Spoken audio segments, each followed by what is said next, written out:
Hi everyone, this is Coach Matt. In this video, we're going to talk about defensive zone faceoffs, and specifically what each player should do when we lose the faceoff.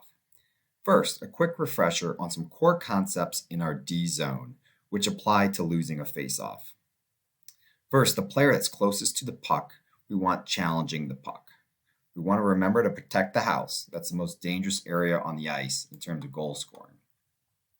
And then we've also talked about our 4 quadrants in the defensive zone and ensuring that we position ourselves where our wingers are covering their quadrants. Another way to say this is that we want our wings to cover high while our center is low, supporting our defenseman down low. We have a great video clip from a recent game where we lose a faceoff and the opponent scores a goal. There is a lot we can learn from this clip, and we will break down each player's role and responsibility when we lose a defensive zone faceoff.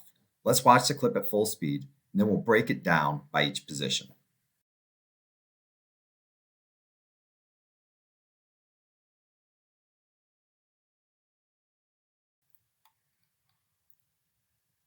We will start with our wings. At the drop of the puck, we want our wings to sprint up ice to cover their respective quadrant, and more specifically, to quickly move into position to challenge the opposing team's point players, because we know that the opponent is trying to win the draw back to one of them for a shot on net.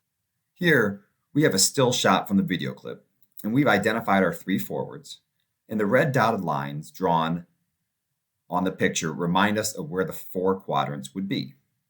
Once the wings see the ref move their hand to drop the puck, both wings should be sprinting to cover the opposing point players in their respective quadrants. Let's watch the video again in slow motion and key in on each winger. As we'll see, neither the right wing or the left wing sprint out to cover the points, which allows the opponents to get a clean shot on net.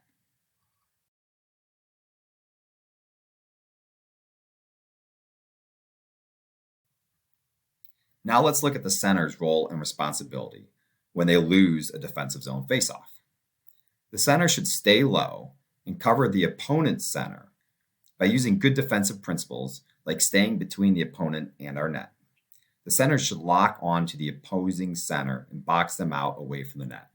And of course, always be ready to lift the opponent's stick off the ice. Let's watch the video again. We see that our center attacks the point and challenges the shot. This is probably because the center didn't see either wing get out to the points. But by doing that, the opposing center has left the center has left the opposing center uncovered and moving towards the net. If our goalie makes the save, the opposing center is in great position to score on a rebound. Now let's look at the defenseman. First, we will look at the defenseman lined up in front of the net. We will call her D1. On the draw, we want D1 to lock onto the opponent's inside wing and box her out away from the net. D1 wants to make sure our goalie can see the shot, and D1 should position herself so that her body is between the opponent and the net and lifting up the opponent's stick off the ice. Watching our clip again, D1 initially locks into the wing, but doesn't stay fully locked in throughout the sequence of the play. And if there was a rebound, the opposing wing would be in good position to score. Now let's look at our other defenseman. We'll call her D2, and she's lined up behind the center. On the draw, D2 should move to help cover the front of the net, scanning the play to find an opponent to box out. Like her partner, D2 wants to ensure that our goalie can clearly see a shot coming. We want her to box out the opponents and be ready to lift sticks off the ice and clear away rebounds. In our clip, we see D2 move to the front of the net, but her eyes are locked onto the puck up at the point, and she actually moves directly in front of our goalie, screening our goalie, instead of boxing out one of the opponents that are moving to the net. So key things to remember when we lose a defensive zone faceoff. First, we want our wingers to sprint out and cover the opposing points.